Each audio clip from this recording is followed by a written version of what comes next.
En el año 14 de junio de 1973. Caímos aquí 90 en la provincia, 2 aquí en Montijo, yo y otro. Estábamos tranquilamente en casa, pues llegaron dos guardias civiles, García y Salguero, que vestían de paisano, y y le preguntaron a mi madre simplemente querían saber dónde trabajaba mi padre porque querían hablar con él, era una simple conversación informativa. Y mi madre le indicó, sin ningún problema, le indicó dónde se encontraba la herrería de mi padre, pero no pasaban las horas y mi padre no volvía. Yo entonces tenía 14 años y me acerqué a la herrería a preguntar por mi padre, y los compañeros de mi padre me dijeron: han venido Salguero y García y le han pedido que les acompañe. Y se le llevaron con el mono todo negro de la fragua, con su pañuelo que tenía de cuadros metido atrás en el bolsillo, y se le llevaron. Mi padre lo tiene en junio de 1973, yo tenía 13 años, y estaba trabajando en su gasolina, en su puesto de trabajo. Han llegado, ¿no? Y bueno, la Guardia Civil lo ha detenido, él estaba en su puesto de trabajo, les ha pedido por favor que esperara un momento porque él tenía su cartera de cobrar los servicios de gasolina, que liquidara con el compañero, ¿no? Para poder...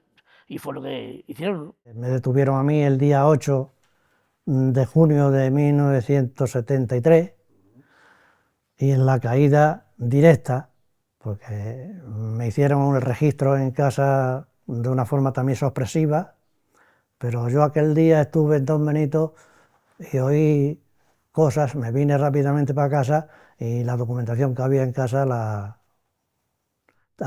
deshice. Entonces cuando llegó la brigadilla de la Guardia Civil a hacer el registro, pues no había nada en casa, no me pudieron coger nada. Y el maestro de los electricistas, un tal Eugenio, un hombre ya muy mayor, era militante del Partido Comunista. Luis Antonio dice: vamos a desayunar. Tú sabes, tu hermano está detenido. Dice: ¿está en Don Benito detenido? Dice: ¿lo están? Dice: lo están torturando. Mi padre estaba en la parcela de Valdorrillo, estaba arando con su mulita y su arao, y le llegó un coche de la Guardia Civil, se aparcó allí en la pista, y cuando iba para abajo, llegó y dice: pare usted y véngase para acá, que se monte usted en el coche y no haga preguntas. De que yo no me voy a montar en el coche, que yo voy a coger la mula, la voy a enganchar en el carro, la voy a llevar a mi casa y luego ya me iré yo a donde me tenga que ir con ustedes, pero dígame por qué que está detenido, y al coche, y la mula se quedó allí y tuvieron que ir a recogerla porque un vecino estaba pendiente de lo que estaba pasando allí. A raíz del 73 fue cuando nos detuvieron nos detuvo la Guardia Civil y llegó un municipal y me dijo que tenía que haber algún error. Yo ya al decírmelo que me requería en el cuartelillo la Guardia Civil, yo ya sabía de qué se trataba, porque yo ya había escuchado que en la zona de Don Benito Villanueva estaban deteniendo. Me enteré porque nosotros teníamos una tienda en Villanueva de la Serena y de pronto entraron por la puerta de la tienda varios guardias civiles y un policía municipal que se suponía que hacía como testigo porque quien estaba allí era una menor. Mi madre y mi padre eran vendedores ambulantes y estaban haciendo el mercado en Castuera. Y allí mismo, sin dar explicaciones, montaron a mi madre en un coche y se la trajeron hasta el cuartel de Villanueva de la Serena. Mi padre, cuando vino a Villanueva, tuvo que recoger todo el puesto, vino a Villanueva, me contó lo que pasaba y se acercó al cuartel de la Guardia Civil a ver qué pasaba. En ese momento le dijeron que la habían detenido porque pertenecía al Partido Comunista de España y bueno, y que ya está. Y ahí empezó todo. Me detuvieron a las 9 de la mañana. Rompieron 2 fustas de caballo de martirio en los pies para declarar que yo pertenecía al Partido Comunista. Pero claro, como estábamos en la clandestinidad, pues claro, no se podía decir que eran, hasta que ya vino uno que no quiero decir y dice: di que eres del partido. comunista, dice, porque si no te van a martirizar, te van a matar aquí. Camaradas, salvemos la distancia, venzamos las nostalgias, nuestras manos obreras darán forma a la esperanza. La España de que sufrimos fue una historia mal contada, no su verdad hasta el fin. Hoy me siento tan cargado de secretos no explorados que domino el porvenir. Cuando luchamos, creamos, somos de veras quien somos. Somos pura actividad y al cantar, cantemos lo que cantemos, cantamos la libertad. Cantemos lo que cantemos, cantamos la libertad. Camaradas. Contra la imagen que se ha proyectado de Extremadura como una tierra, digamos, condenada a la resignación, a la sumisión a los poderosos, lo cierto es que los trabajadores extremeños, la clase trabajadora extremeña, pues arrastra toda una tradición de rebeldías y de luchas muy fuertes, ¿no? Que ya tienen expresiones importantes durante el siglo XIX, que se darán la mano con la aparición del movimiento obrero moderno, del movimiento obrero organizado, pues ya entrando en el siglo XX. Ahí está la experiencia, por ejemplo, de la Germinal, y que sobre todo eclosionarán a partir de la Segunda República, ¿no? La Segunda República va a ser sentida como una esperanza para las clases populares extremeñas, para los jornaleros, para los yunteros, para los pequeños campesinos, bueno, pues por suponer un momento de democratización del país, de posibilidad de cambios profundos y sobre todo por encarnar la promesa de una reforma agraria, ¿no? De una reforma agraria que solventara la cuestión del latifundio, el problema del latifundio, que es fundamental para entender pues la miseria en la que vivían los trabajadores extremeños, el problema del paro, quizás el problema más grave, ¿no? La osadía de sus altas torres que tratan de estirarse hasta las nubes, la paz de sus paseos y la vida moderna que deja tan poco tiempo libre para pensar en las tribulaciones del pobre campesino, del pobre hombre que con 2 míseros borriquillos y un arado primitivo constituyen el típico yuntero extremeño. Pues de unos años de conflictividad muy intensa, ¿no? La que Extremadura es la vanguardia del movimiento obrero europeo, lo diría así, ¿no? Y desde luego la vanguardia del movimiento por la reforma agraria en España, pues todo eso llega a su cenit en el 25 de marzo de 1936, ¿no? Que nosotros desde la asociación, desde el sindicato, pues reivindicamos como el auténtico Día de Extremadura, porque lo que ocurrió en aquella jornada fue una auténtica revolución, ¿no? En la medida en que 70.000, 80.000 trabajadores, de una manera perfectamente coordinada, de una manera perfectamente organizada, se lanzaron en fin, a cumplir la promesa, el sueño de que la tierra fuera de quien la trabajara. Se lanzaron a la ocupación de más de 3.000 fincas, ¿no? de los latifundistas, y fue además una revolución exitosa. Tiene mucho que ver luego con lo que va a ser el golpe de Estado el 18 de julio, ¿no? Al menos en mi opinión el golpe es un golpe al servicio de las oligarquías en general y posiblemente de la clase terrateniente en particular, ¿no? Es un golpe en el que todo el movimiento por la reforma agraria es uno de los factores fundamentales que llevan a él, ¿no? Una de sus causas principales. Y lo cierto es que los golpistas, ¿no? Y los sublevados, los fascistas, pues se van a ensañar especialmente con las regiones de latifundio y particularmente con Badajoz, ¿no? Badajoz es, según los datos, la segunda provincia con más represaliados en relación a sus habitantes.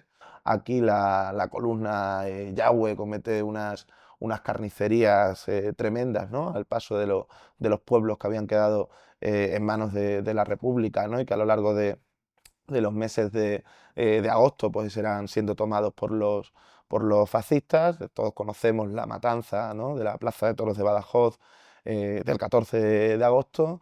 Y bueno, lo cierto es que el fascismo se implanta en Extremadura pues a través del terror más descarnado, ¿no?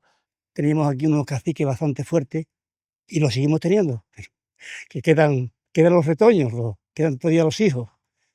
Y entonces eran los amos de los latifundistas y los que no los podían ver, a los obreros. A partir del 45, sobre todo que termina la Segunda Guerra Mundial y que ya no queda nadie en las colonias, se conocen a otros montijanos que vienen del frente o gente joven, vienen a tomar contacto y organizan ya en Montijo la primera célula de Montijo después de la República. O sea, se reorganiza con mucha gente, forasteros de otras regiones, pero también con montijanos, con jóvenes montijanos.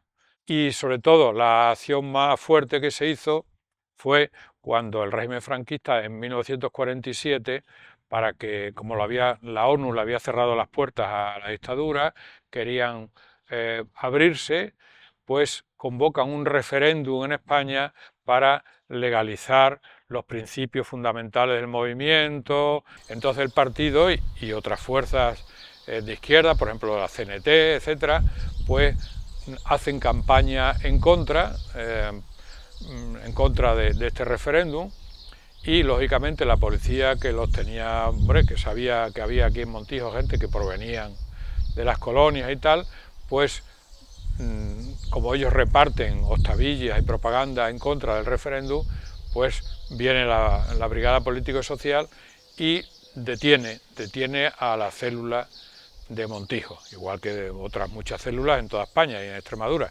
Entonces los detiene y lógicamente les pegan, les torturan y los trasladan al penal de Burgos.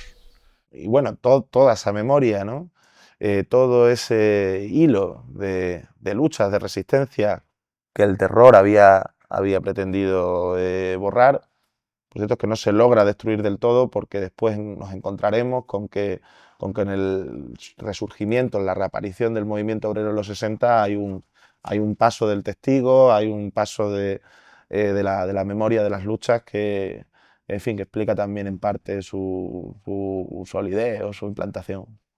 Bueno, yo he vivido la organización del Partido Comunista desde la infancia. Que mi padre, lógicamente, al salir de la cárcel, pues intentaron construir un grupo de personas afectadas que se movían clandestinamente en los medios que les permitía la situación en los momentos aquellos.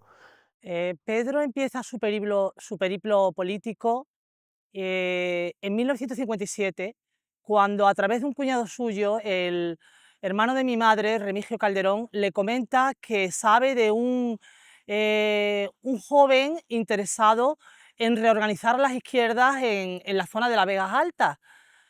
Y mi padre le parece interesante la idea y le pide que contacte con él y que se reúnan. Se reúnen los tres. Este joven al que me refiero era Miguel González de Mengabril, que trabajaba en la finca de los Pedregales en una cuadrilla, y deciden que entre los tres es factible realizar la reorganización de las izquierdas en esta zona. Con la realización del Plan de Badajoz y el resurgir de esta provincia, explotaciones agrícolas ejemplares de carácter particular y nuevos y bellos pueblos nacen en ella. Estos pueblos tienen una peculiar fisonomía espiritual y material, con una realidad espléndida y un futuro lleno de grandes esperanzas. Sus nombres obedecen a razones geográficas o históricas, o al laudable propósito de rendir homenaje al artífice de la nueva Badajoz y de la nueva España, el generalísimo Franco. El gráfico ilustra sobre este aumento de la población rural española.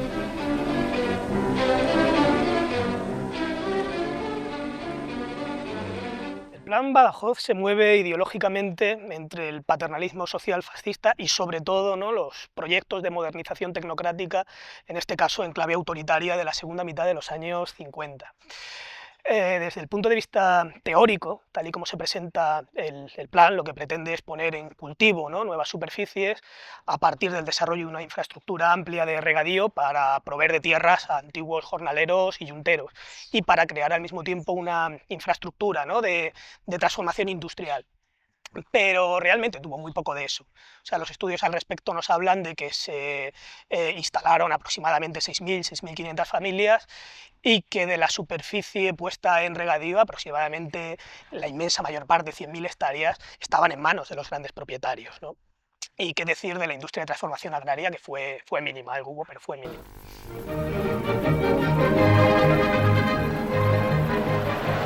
En Badajoz, la población en masa rinde homenaje de adhesión y de afecto al generalísimo.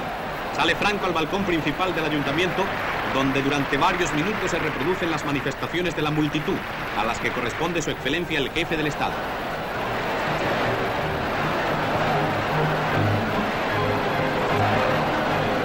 Después de haber revistado las formaciones de la Guardia de Franco y del Frente de Juventudes, inaugura la Casa de Falange, que fue bendecida por el obispo de la diócesis.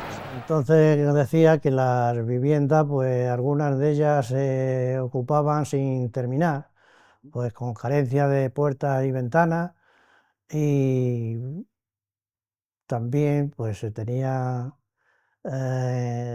adjudicaciones de una vaca, una yunta, en algunos casos de vacas para la labranza, y una yegua para el tiro de una carreta que en algunos casos pues era compartida con dos familias para transportar los alimentos para los animales de las parcelas a las cuadras de la vivienda. El plan Badajoz tiene también repercusiones importantes, trae transformaciones importantes. Genera el desarrollo de algunos subsectores de la agricultura, implica nuevas formas de explotación del suelo, nuevas formas de organización del trabajo, supone también la creación pequeña, ¿no?, de una red de pequeños campesinos, una demanda de fuerza de trabajo asalariada, una relación nueva entre productores, asentadores, distribuidores, y supone particularmente, ¿verdad?, la creación, ¿no?, de nuevos pueblos y una redistribución y concentración de la población en el espacio y con eso la disolución también de algunos de los antiguos vínculos de dominación. Y eso es verdad que genera pues unas condiciones de posibilidad para el desarrollo de una acción política de oposición a la dictadura. Ahora bien, las nuevas condiciones de posibilidad son solo eso, son condiciones de posibilidad para el desarrollo de una nueva acción política contra la dictadura que depende en última instancia, eso es lo importante, ¿no?, que depende en última instancia de las aspiraciones políticas, del diseño estratégico, de la capacidad organizativa, del esfuerzo militante y de la consistencia ética de hombres y mujeres de carne y hueso. Un día cambió todo. Nuevos paisajes y los mismos dolores.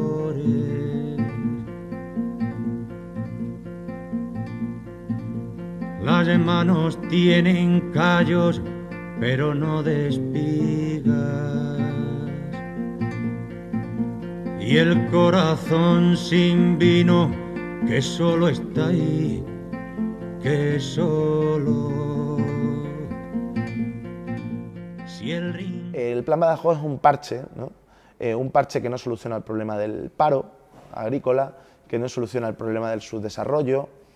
En última instancia, la propuesta que va a ofrecer a Extremadura, a las regiones del latifundio del franquismo, no va a ser otra que la emigración masiva a las regiones industriales del país principalmente, ¿no?, y en menor medida al extranjero, una migración que será una auténtica sangría. Los obreros, por mucho que ganaran, cuando viniera un invierno de 2 meses de agua, se quedaban a la cuarta, porque se ganaba justo para vivir. Yo, con la edad de 11 años, dejé de ir a la escuela, aunque seguí yendo a la escuela de noche, e incluso hice segundo de bachiller de noche, y a los 17 años me fui al País Vasco.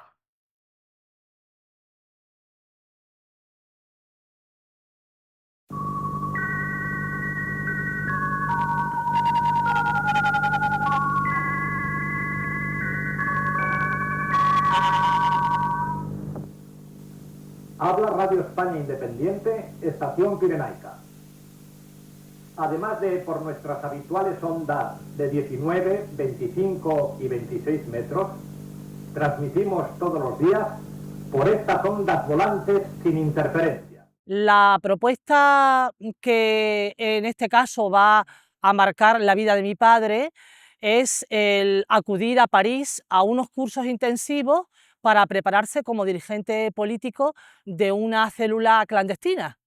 Y no se hace esperar mucho este comienzo de lucha que ellos se habían propuesto. Y el 12 de abril de 1959, que era el día de mi bautizo, exactamente mi bautizo, cuando se termina la celebración, se empieza a comentar que hay hostadillas por el suelo al final de la iglesia. Huelga del arroz, yo tengo clara una situación, y es, siendo yo pequeño, que llegaron el jefe de los municipales a mi casa, venían buscando a mi padre y venían pues a detenerle, y mi madre, pues bueno, ¿y de qué le acusan ustedes a mi marido? Mi marido no está, dice, pues le acusamos de propaganda ilegal, de haber repartido propaganda de la huelga, de una huelga que se va a hacer, y venimos buscando una máquina de escribir, una multicopista o una vietnamita.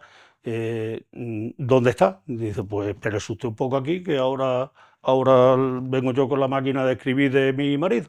Y se fue al doblado, vino con una cavaera y con una pala o con un jocino, y dijo, estas son las herramientas, estas son las máquinas de escribir de mi marido, con esto no escribe ninguna octavilla, esto es con lo que trabaja mi marido. Trabajando de sol a sol, que yo trabajaba, con la edad que tengo, trabajaba de sol a sol, no había reloj, no había muerto de hambre, descalcito, en pelote, y eso es lo que había hasta los años 70. Hasta 1970 hubo hambre física aquí en Montijo, y yo me rebelé contra eso. Y así, de esta manera, pues siguen haciendo propaganda con octavillas clandestinas, que las reparten a la salida del pueblo para que cuando los trabajadores salgan por las mañanas, los jornaleros, pequeños campesinos las cojan. Van trasladando de uno a otro en secreto los mundos obreros que vienen por aquí, vienen enviados por la dirección del partido, vienen los hermanos Benítez Rufo de Córdoba, que eran naturales aquí de Monterrubio de La Serena, pero ellos viven en Córdoba. Vienen los hermanos Benítez Rufo, viene de Madrid, viene Montoya, y viene, bueno, camarada Nelken. Yo me acuerdo, esa anécdota sí me la contaba él, que él era, digamos, el inicio donde empezaba el mundo obrero en Extremadura, aquí en Mérida, ¿no? Si llegaba en algún camión, en algún soporte escondido, el paquete con los periódicos, ¿no? Y a él le comunicaban, tal rueda está el paquete. Él iba, cogía el paquete y ya lo repartían por la zona de Extremadura, ¿no? El barrio donde se organiza es quizás porque ahí se daba la circunstancia, ¿no? Pero no con ninguna finalidad en concreto. El barrio de San Sebastián, un bar que lo regentaba un camarada del partido, que porque era del partido y porque, por otra parte, era una tapadera perfecta para el partido, para las reuniones. Ahí, además del tema de bar, era la sede del equipo de fútbol de Don Benito. Quiere decir que bueno, pues eso también daba razones pues para que esas reuniones se pudieran tener, siempre con la tapadera de, bueno, estamos en una reunión del equipo de fútbol. Pero ellos son los que vienen a reunirse, a darle pues la propaganda, que las trasladan de forma por tren, en maletas de doble fondo, etcétera, etcétera, y hacer reuniones clandestinas en el río Guadiana, y simulando que son una caldereta de amigos, o en alguna de las parcelas como la de Santiago Delgado, Melchor, pues en las parcelas de algunos de los del partido. En estos años pues había huelgas del tomate, sobre todo en las Vegas Altas, las huelgas del tomate, se reparte entre los colonos un periódico que se hace a nivel nacional, pero que hubiera un suplemento dedicado a Extremadura, que era La Voz del Campo, y todo esto va llegando aquí hasta que en el año 73, pues el 1 de junio viene la gran caída del 73. Ahí está la Unión de Campesinos Extremeños, que la lidera un camarada nuestro, elegido democráticamente por todos los campesinos, que es Santiago Leal, y tuvo un papel importantísimo en el campo y hizo posible pues los avances, no digo todos los avances habidos y por haber, pero dio una transformación importante al campo. Que otro hito importante, desde principios de los 60, sobre todo a partir del 62, es el impulso a un movimiento sindical que, a la vez que socavaba por dentro, ¿no?, las estructuras del sindicato vertical, ocupando los puestos de enlaces y jurados de empresa, promovía también la organización asamblearia de los trabajadores. Y esto le da a ese movimiento sindical una fuerza, una potencia y también una virtualidad, una plasticidad extraordinaria. La huelga de la vendimia era el único instrumento que teníamos los trabajadores, porque no había convenio.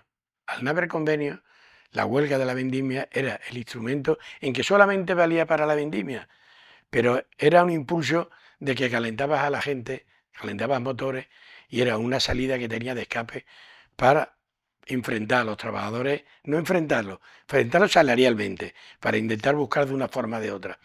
Y aquí hacía mucha fuerza Almendralejo y Torromejía, porque era en la zona, porque Calamonte tiene muy poca uva, pero la mayoría de los de Calamonte nos vamos a Rollo, a Almendralejo o a Torromejía, no íbamos a vendimiar. Entonces, allí desde luego había mucho más empuje, mucho más fuerza para intentar defender los convenios. Y siempre nos amparamos y no dejando salir, nos poníamos de piquete en los caminos para no dejar salir la gente, que ahí es donde venía la manía de los empresarios de no buscarnos porque le parábamos la gente que iban a trabajar. Los años del desarrollismo, sobre todo en su etapa final, pues van a ser un momento en el que la dictadura le ve las orejas al lobo, ¿no? y se ve muy presionada por la lucha, ¿no?, por la movilización. Esto naturalmente también llega a Extremadura, ¿no? Lo cierto es que los años 60 son años de reorganización del Partido Comunista, ¿no? El papel que desempeñó el Partido Comunista puede sintetizarse en una palabra, ¿no?, que es hegemonía. Estos movimientos de oposición a la dictadura no son reductibles al Partido Comunista, ni son una correa de transmisión del Partido Comunista. Pero es verdad que el Partido Comunista es el partido, digamos, más determinante, más relevante en su creación, en su impulso, en su articulación y en su orientación, sobre todo a través de sus militantes y de sus cuadros. Es decir, es el partido que de alguna forma, si lo expresamos también en términos gramscianos, ¿no?, ejerce la dirección intelectual y moral de buena parte de estos movimientos. Ahora, para ser justos, esto no se puede decir si a continuación no se señala también la ascendencia, la importancia que tuvo también en el desarrollo de estos movimientos de oposición a la dictadura el cristianismo de base, particularmente la JOC y la OAC, y también organizaciones de la izquierda radical, particularmente la ORT, de mundos que en última instancia también se cruzaban y se hermanaban. Y ahí están las figuras de Juan Canet o Kearney, ¿no?, tristemente fallecidos en aquellos años. En aquellos momentos yo creo que los que más se movían de cara a buscar la democracia y tal, creo que eran el Partido Comunista y esa iglesia de base que estaba significada sobre todo en la OAC, en la JO, en el mundo rural, que era la acción católica especializada. Antonio Barrate era un hombre muy inquieto, un hombre que apoyaba todo lo que hacía falta, era el educador políticamente de la gente que se prestaba a prepararse, y nos impartía clases de política general, nos impartía educación política. Hacíamos cursillos que duraban hasta 6 meses en teorías marxistas. Yo recuerdo que siendo niña acudir el domingo a pasear por la plaza porque yo en aquel momento pensaba que iba a darme un paseo con mi padre y realmente lo que iba era a un encuentro que mi padre de manera regular tenía con don Felipe, donde intercambiaban sus preocupaciones por los jóvenes.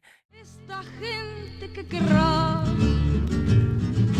que llaman de madrugada. Bueno, pues el origen de la caída era porque Villanueva de la Serena pues militaba un camarada que era guardia municipal, que se llamaba Ricardo Hidalgo, y que este hombre pues tenía un problema bastante grave con la familia, y la mujer en su momento, en uno de los momentos de confrontación familiar, pues no tuvo otra idea más que irse a la Guardia Civil y delatarle al marido. Y decirle entonces, vamos, que era un hombre que tenía propaganda en casa, que era el responsable de Mundo Obrero, que registraran la vivienda, y efectivamente la hicieron de una forma bastante secreta, y le cogieron pues toda la información del Mundo Obrero, de nuestra bandera, en casa.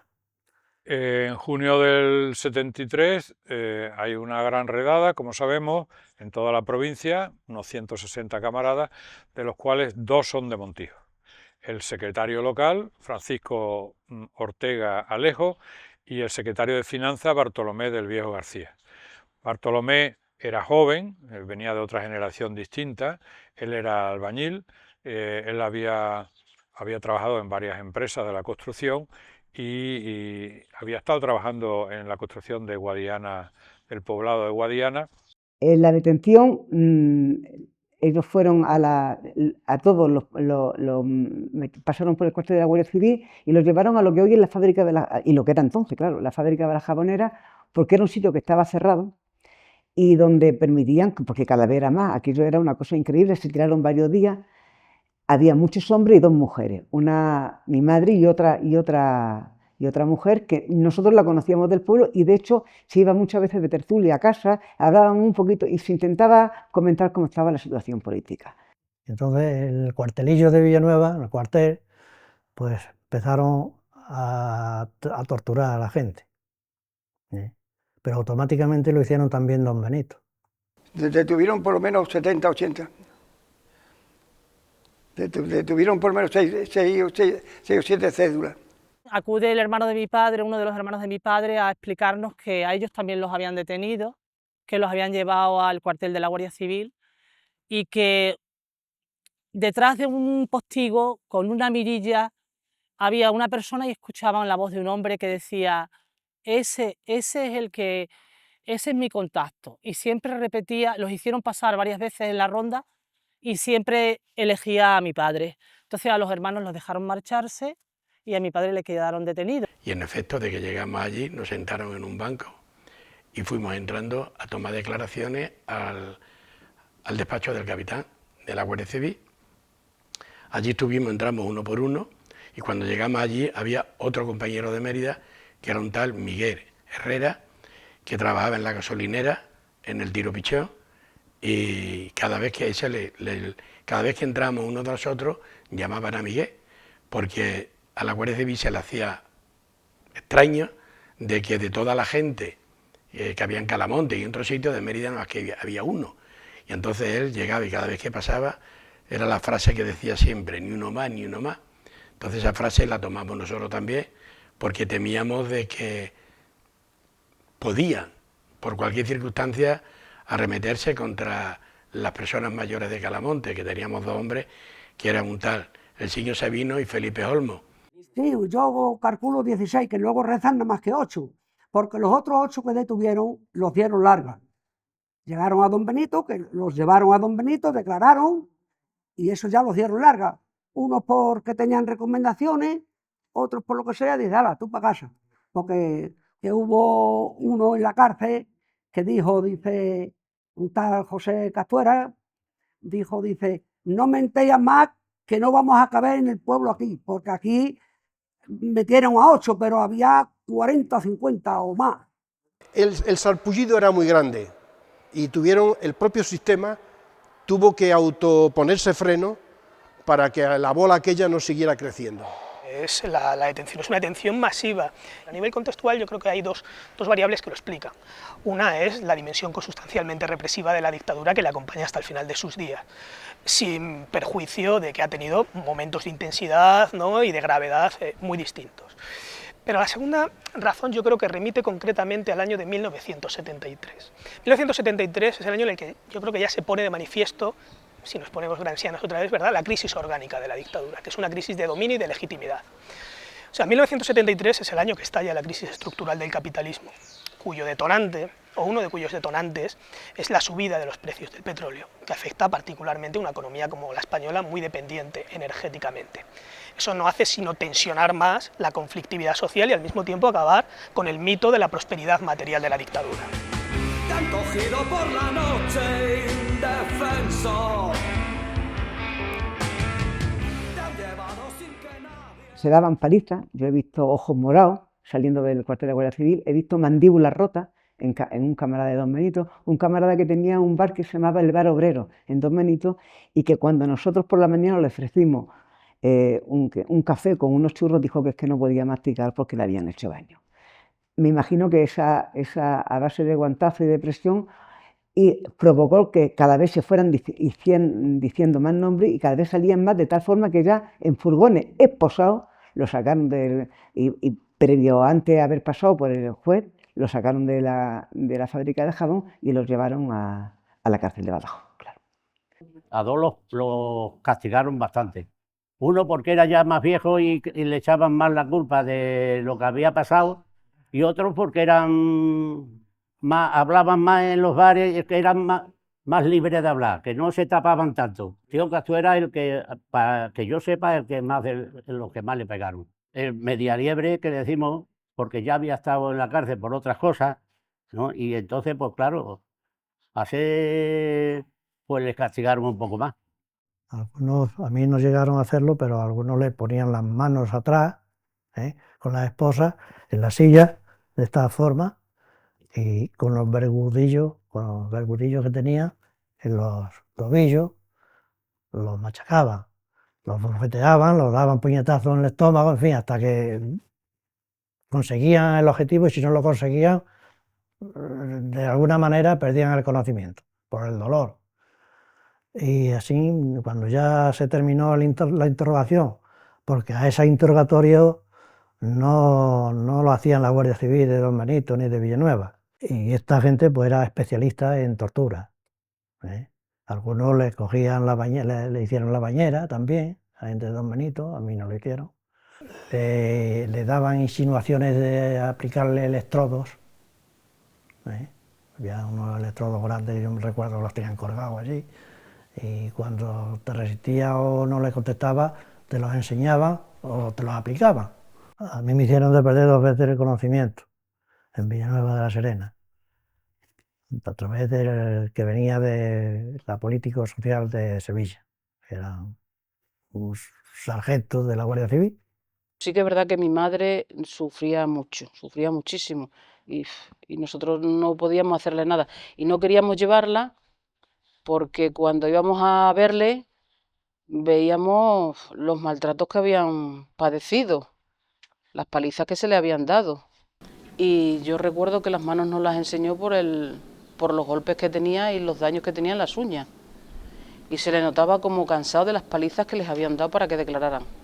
Bueno, entonces ya empezaron otra vez, porque después me tuvieron así en una silla y una mesa con los descalzos, y pum, pegaban. Vosotros no sabéis lo que es la planta de los pies, que llega todo el cuerpo. Y bueno, yo soy del Partido Comunista. Entonces me dejaron. Y entró otro compañero, Juan Díaz. Me dijo, antes de entrar, le dije: Juan, compañero, dile que eres del Partido Comunista, porque no te pase lo mismo que a mí, que te va a quedar 2 o 3 veces sin conocimiento hasta que digas que sí. Yo realmente a los dos, que tanto al García como el Salguero, sinceramente, desde aquel momento yo era muy niña. pero yo es que no los he podido mirar ni cuando he tenido ya 50 o cuando han 50 años o cuando el último que ha fallecido, que ha sido el Salguero.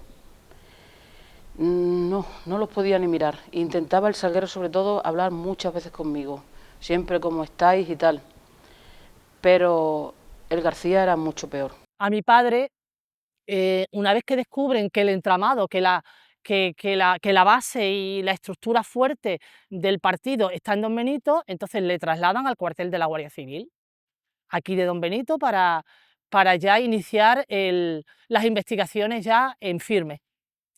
Y cuando llega al cuartel de la Guardia Civil se encuentra a varios de los compañeros que han sido torturados, estaban tirados en el suelo y estaban casi inconscientes. La primera declaración que mi padre hace en el juzgado le dice al juez, antes de empezar a hablar y a contarle a usted lo que usted me quiere preguntar, yo le invito a que acuda al cuartel de la Guardia Civil y vea la cantidad de compañeros que están tirados en el suelo inconscientes por las palizas que le han pegado. Entonces el juez en ese momento coge el teléfono y llama al teniente de la Guardia Civil y le llama la atención, simplemente. Ahí no se intervino de ninguna otra manera. Evidentemente, cuando mi padre llega al cuartel de la Guardia Civil, el teniente le está esperando. Le está esperando con una pistola que le pone en la sien y le dice: si tú vuelves otra vez a decirle al juez lo que está pasando aquí, te vuelo la cabeza. El teniente, yo sé que se llamaba Ignacio Lombo, puede ser, y yo sé que fue una persona que psicológicamente a mi padre le hizo mucho daño. Aparte de aquel momento, pues porque trató la investigación con mucha saña. No solamente quería investigar, sino también quería castigar, que fue lo que realmente hizo. El teniente que estaba aquí, por ese día y otro día más, le ascendieron a capitán. Fue en Villanueva, sin vergüenza ese. Me gustaría enfrentarme con él, para decirle: ahora te voy a poner la alforja y coge la azar y vete a regar, que es lo que te merece. El tiempo fue pasando y los que estábamos alrededor de Pedro, de mi padre, veíamos cómo el sufrimiento había hecho huella en su carácter y en su día a día. Él tuvo la delicadeza de no contarnos nunca, ni a sus hijas ni a sus nietas, como dije antes, sus torturas. Pero cuando ya se hizo muy mayor y tenía crisis postraumáticas, como así decía la psiquiatra que le llevaba, revivía los momentos de tortura y escuchábamos cómo chillaba y decía: no me peguéis más, parad ya, dejadme tranquilo. Y eso para los que estábamos alrededor era muy duro y también era muy duro para él. Y en Villanueva tuvimos 7 días. En 7 días era una tortura diaria, a deshoras. Tuvimos entonces la nave que había en la estación, que había habido una cooperativa textil. Allí estuvimos 3 días y 3 noches. Además estuvimos en el cuartel de la Guardia Civil, que entonces está donde está la parada de autobuses, era el cuartel de la Guardia Civil entonces. Y de ahí nos trasladaron a Don Benito. Y de Don Benito a la cárcel de Badajoz.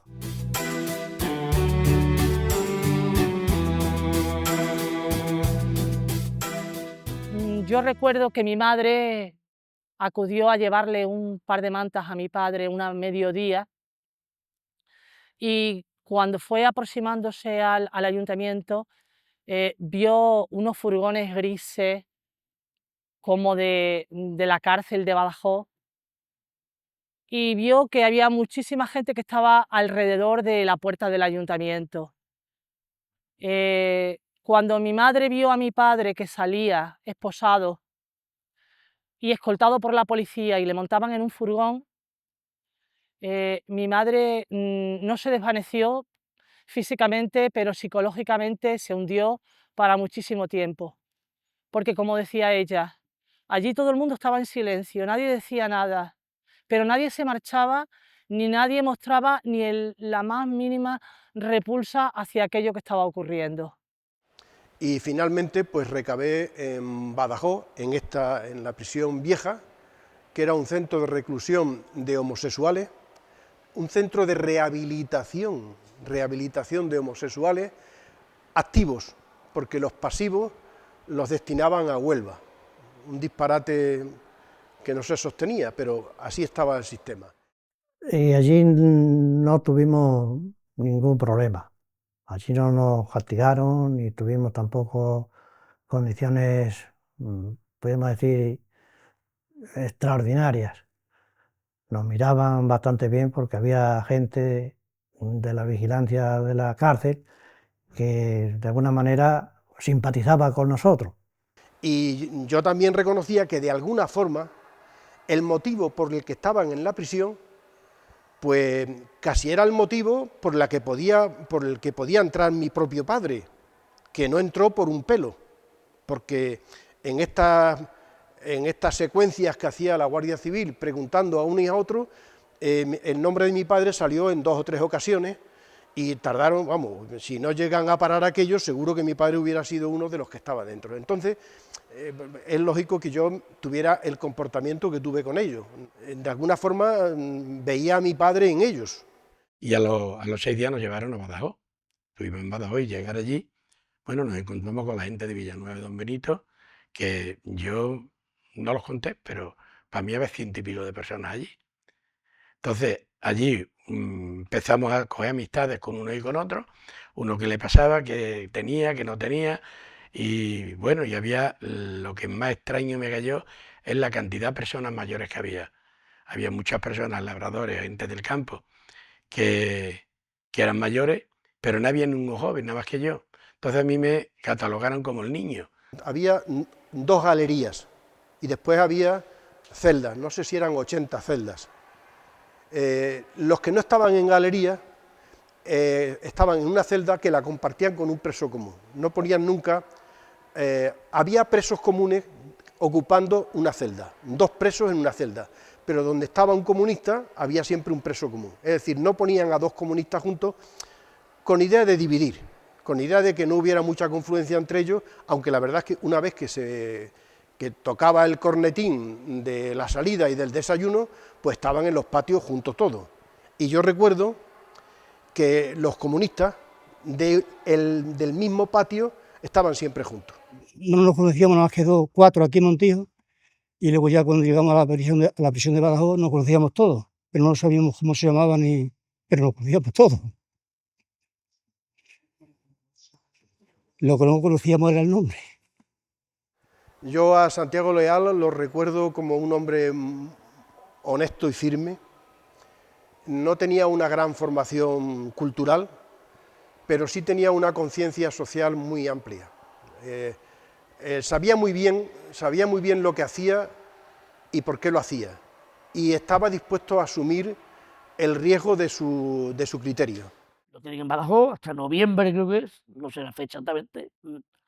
Vino, no sé si fortalecido en la política, que creo que sí, porque nunca dejó, pero físicamente ahí empezaba a notar, mi padre ya tenía 62 años, empezaba a notar ya su endeblez física, ¿no? Es decir, perdió 15 kilos, varias palizas que le pegaron, él siguió con su pensamiento y su lucha comunista, que bueno, no murió con ella, ¿no?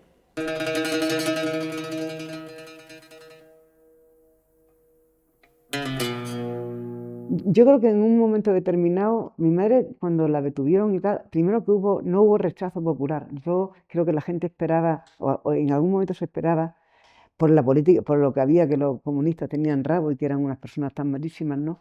Pero luego socialmente al contrario, todo lo contrario. Mi madre, que repito, era vendedora ambulante, pues todo el mundo iba a verla al mercado y se hacían hasta... Los que eran de izquierda se hacían unos guiños determinados en el mercado, como diciéndolo venga para adelante. En fin, había una cosa que era muy emotiva. Y Antonio Barrante, me acuerdo que me contó un militante de Valdivia, el día del entierro suyo, que él iba a Badajoz a verlos y a llevarlos a los familiares si querían llevarlos algo. Entonces mi madre sabía que eso era un problema y por eso siempre estaba diciendo que procurase no meterse en ninguna cosa. Pero una vez detenido, mi madre se convirtió como una loba, tirando para adelante y diciendo a las demás mujeres que había que luchar por sus maridos y por la causa, que si hasta ese momento habían estado pues en un segundo plano y quizás más que en un segundo plano, pues tirando para atrás del cabresto, ahora iban a ser la lanzadera, iban a ser las que tirasen del carro. El pertenecer por aquella fecha al Partido Comunista era porque tenías que tener unos valores muy grandes y al mismo tiempo tenías que tener una mujer, una novia que fuera consciente, que muchas veces decimos fulanito está en el partido, pero no miramos las repercusiones y el eco que tiene la mujer, porque la mujer la quedamos casi siempre a un lado, y si no fuera por las mujeres, el que más y que menos no hubiéramos estado en el Partido Comunista y luchando por la clase trabajadora. Y junto con Manolo Manzano otra vez, que Manolo Manzano ha sido una pieza clave en todo esto, sin estar detenido, repito, pues se pasearon por toda Extremadura, estuvieron en todos los sitios habidos y por haber, buscaron abogados, buscaron hablar con la Iglesia, con los jueces, con todo el mundo, para hacer posible la liberación de los presos, ¿no? También hubo más cosas, hubo muchos industriales, mucha gente relevante en Don Benito, muchos propietarios de tierra que conocían a la mayoría de estos hombres que habían estado trabajando la tierra siempre como braceros y en cualquiera de las casas donde la gente de dinero pues los había necesitado y sabían de cómo era. Isabel Torre era una mujer, una luchadora nata, pertenecía a la ORT, un tema importante en esta detención también y un papel importante lo tuvo Juan Cané, que Juan Cané fue el abogado que le defendió. Existe por ahí un escrito donde Juan Cané dice: estoy al servicio de todos vosotros para lo que haga falta, porque este tema es de vital importancia para la clase obrera, para el partido, y aunque él no era del Partido Comunista, se entregó en cuerpo y alma y los defendió a todos sin excepción. En aquellos momentos el miedo era muy grande, tan grande como que ejercitaban lógicamente podemos decir, los medios informativos para que la gente no se moviera. Y entonces, como los pueblos pequeños ya no sabemos lo que son, pues las familias empezaron a tener muchísimo miedo de moverse e inclusive de relacionarse. Entonces a mí concretamente, yo cuando salí, yo me vi totalmente aislado, porque aquí no entraba nadie. Sentimos el aislamiento, podemos decir, de cooperación por seguridad y por miedo. Y luego a él le quitaron su titularidad, o sea que a él le impidieron trabajar. Le quitaron lo que tenía, los diplomas que tenía, el título de profesor de autoescuela para que no pudiera continuar.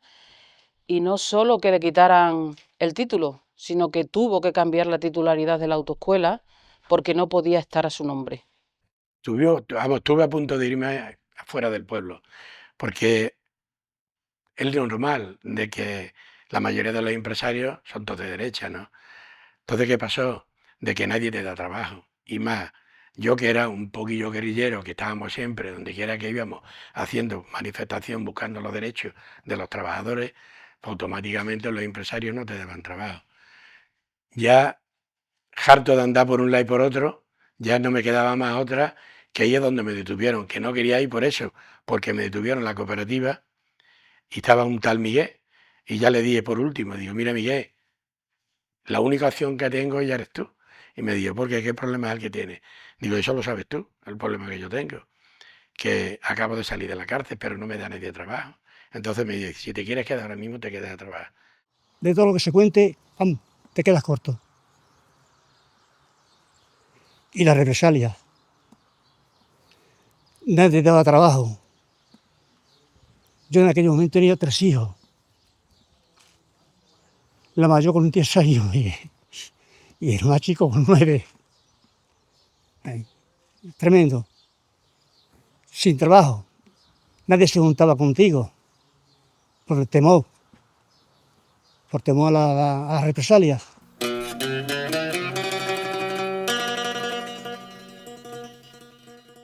Paquita Sauquillo y Juan Cané y varios abogados más que había, ya había muchos abogados en la calle Lista, en el barrio de Salamanca. Dice, mira, esto lo mejor es que vengan las mujeres. Y las mujeres vayan allí y le pidan clemencia por ello. Dice, porque aquí no hay ley, es lo único que se puede hacer y a ver si así los ponen en la calle. Lo único que hacían las mujeres era llorar delante de los jueces y los fiscales que había allí. Era lo único que se podía hacer. Así pasó el tiempo, no sé si fueron 2 o 3 veces, y total que no consiguieron nada. Porque durante ese tiempo tuvimos bajo proceso, que teníamos que asistir cada 6 meses, cada 3 meses al Tribunal de Orden Público en Madrid, a juicio, lo cual no se llegó a celebrar porque los juicios que nos convocaban periódicamente, pues los abogados que nosotros nos defendían, que entre otros, a nosotros concretamente, los de Villanueva, nos defendía Álvaro Gil Robles, era hijo del que fue presidente de la República. Y cada vez que llegábamos a Madrid, pues conseguía por un medio o por otro anular el juicio, porque entonces había una actividad en el Tribunal Supremo y en el Tribunal de Orden Público muy activa, muy grande. Aquello era un trajín de gente de todos lados y era el inicio de la descomposición del régimen. En aquellos momentos también estaba pendiente el proceso 1001. Fuimos primeramente allí, pasamos la noche en Can Marcelino Camacho. Allí en una habitación los 6 nos puso uno eso, la mujer decía, hombre, pero no le molesten más.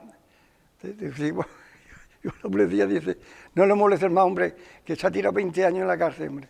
A Madrid fuimos 5 veces. Digo fuimos porque yo iba en calidad de testigo porque me habían hecho un registro que en aquel momento se consideraba ilegal porque era una niña de 15 años, era un menor y no había habido nadie, ningún vecino, porque no sé si en aquel momento la ley obligaba, entre comillas, a que hubiera un vecino o alguien que no estuviera relacionado con ningún cuerpo de seguridad y allí no hubo nadie, nada más que guardias civiles y este municipal. Era curioso porque los propios abogados que defendían a mi madre decían que por lo mismo que a ellos le pedían 3 años, la gente en Madrid entraba por una puerta y salía por otra. Ya había un fiscal que le miraba al juez, a los jueces, le miraba, empezaba a reírse, diciendo, vamos, esta gente, ¿no le ve usted la cara que tienen? Tienen cara de matar y robar, de estafar. Mire sus manos, tienen callos como bestias, de trabajar desde que tenía 8 años. ¿Y estos son criminales? Por no pensar lo que otros señores no quieren que piense. El juicio se celebra en el 76 y ya se acaban, muchos de los problemas que teníamos en la familia se acaban, recuperamos el dinero de dos pagos que hicimos por la libertad provisional, 30.000 por uno y 30.000 por otro. Conseguimos recuperar el dinero a través de Juan Cané y de Paquita Sauquillo, que lo hicieron todo gratuitamente. Es sentenciado a 1 año de cárcel y se puede acoger a la ley de amnistía y por eso no vuelve a la cárcel, pero sin embargo estuvo 4 meses que no tenía que haber estado. Hay una anécdota muy curiosa que le dijo, porque Paquita Sauquillo llevaba a Juan. Dice, vamos Juan, que ya estarás contento. Dice que ya dice, no vas a volver otra vez aquí, estarás contento como ha salido eso. Dice, yo contento. Dice, yo no estaré contento hasta que no vea aquí la bandera republicana.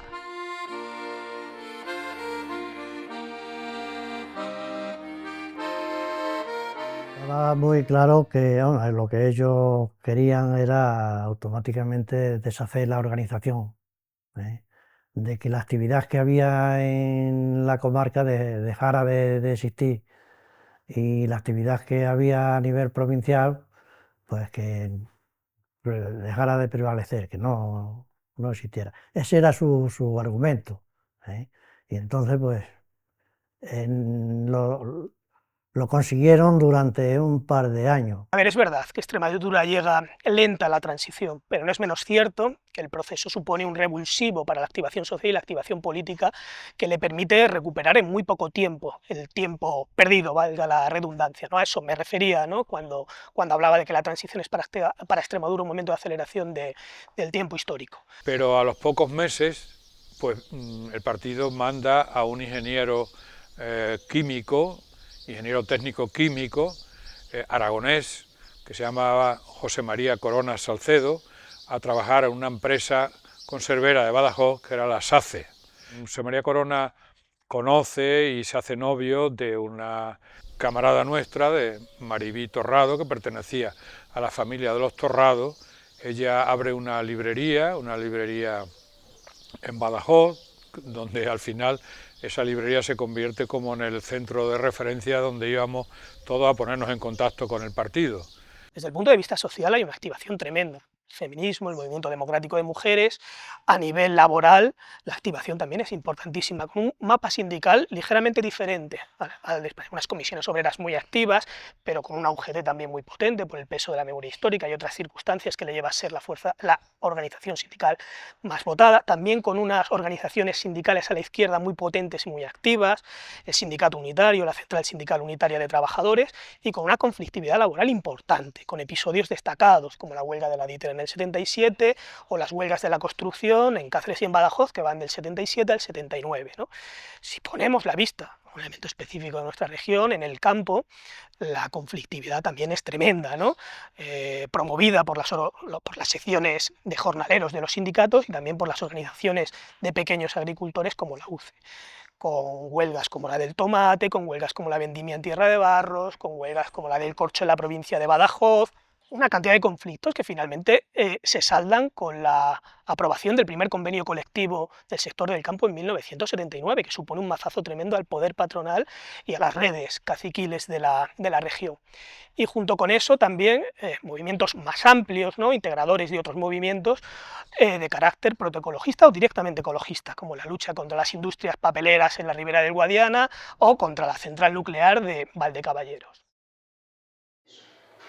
Todo el mundo lo sabe y lo estamos pregonando ahora. La democracia no se hará sin nosotros.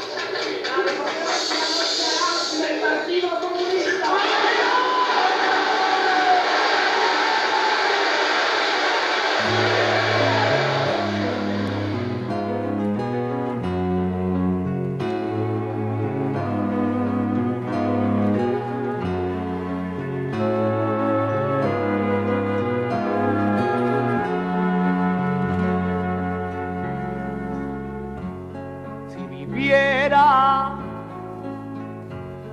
Al ritmo de la vida que tú vives,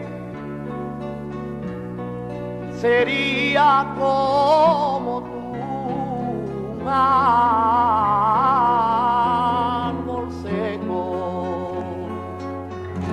Quiero vivir, quiero soñar, quiero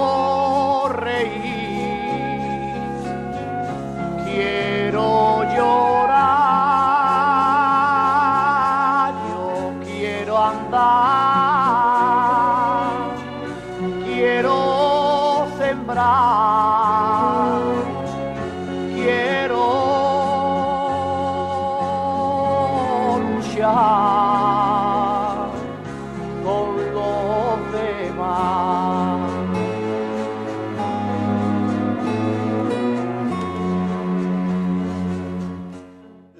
estáis haciendo de intentar recuperar la memoria real de los que estaban y de lo que fue aquello, esto va contra los principios de los caciques actuales, muchos de ellos que presumen de haber sido perseguidos, ellos y sus padres, cuando se sabe, con pruebas, de que algunos de sus padres eran confidentes de la policía de Franco y de la Guardia Civil. Se sabe que algunos de ellos tenían altos puestos, o por lo menos puestos intermedios, en la Falange, aunque después, bueno, pues resulta que se hicieron todos víctimas. Entonces lo que estáis haciendo de recuperar la historia real no les conviene. Unos sacan la esmeralda de la mina y otros son los que la lucen, pero el minero es el que se expone a que se le caigan los palos encima. Historia y memoria son dos formas distintas de aproximación al pasado, dos formas distintas, pero dos formas hermanadas, porosas y complementarias de aproximación al pasado. La memoria, ¿no?, tiene la fuerza que le da la pretensión de agarrar la verdad de lo vivido, ¿no?, y la historia es una forma de aproximación al pasado racional y crítica, ¿no?, cuya capacidad radica en su carácter reflexivo, autorreflexivo, ¿no?, en sus procedimientos metódicos, ¿no?, en su voluntad probatoria y en su cautela o sospecha, ¿no?, hacia las fuentes y hacia los relatos de parte. Yo creo que una combinación de ambas cosas permite una aproximación múltiple, extraordinaria al pasado, pero creo además que hay que incorporar otra cosa, que es lo que se reivindica también desde la llamada historia pública, ¿no?, que es combinar desde su autonomía y desde el diálogo, ¿no?, la narración de los protagonistas del pasado, no solo como fuentes históricas que someter a juicio crítico, sino como sujetos capaces de construir una narración propia acerca de sus propias vivencias, ¿no?, con la labor específica de los historiadores, pero con la participación también del conjunto de la sociedad, ¿no? Entonces yo creo que de esa convergencia de protagonistas, historiadores y sociedad en su conjunto puede surgir una historia construida colectivamente que tenga un potencial emancipador, ¿no?, que es en lo que estamos. Extremadura explota.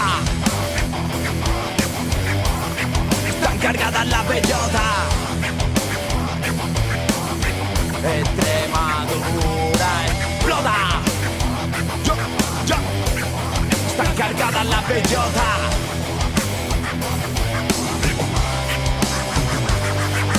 Extremadura existe y poco a poco resiste. Con encinas nucleares en dehesa hablan de trenes y son solo falsas promesas. Ríos parados y pueblos incomunicados por culpa de las presas. Extremadura es pobre y se enriquecen las grandes empresas. Iberdrolandesa, el problema del campo no es la subida del salario. El problema son los intermediarios, como siempre benefician a los grandes empresarios, a las grandes superficies. La poesía extremeña también avanza y peta. El pueblo extremeño también avanza y peta. La poesía extremeña también avanza y peta. El pueblo extremeño también avanza y peta. La poesía extremeña también avanza y peta. El pueblo extremeño también avanza y peta. La poesía extremeña también avanza y peta. Extremadura avanza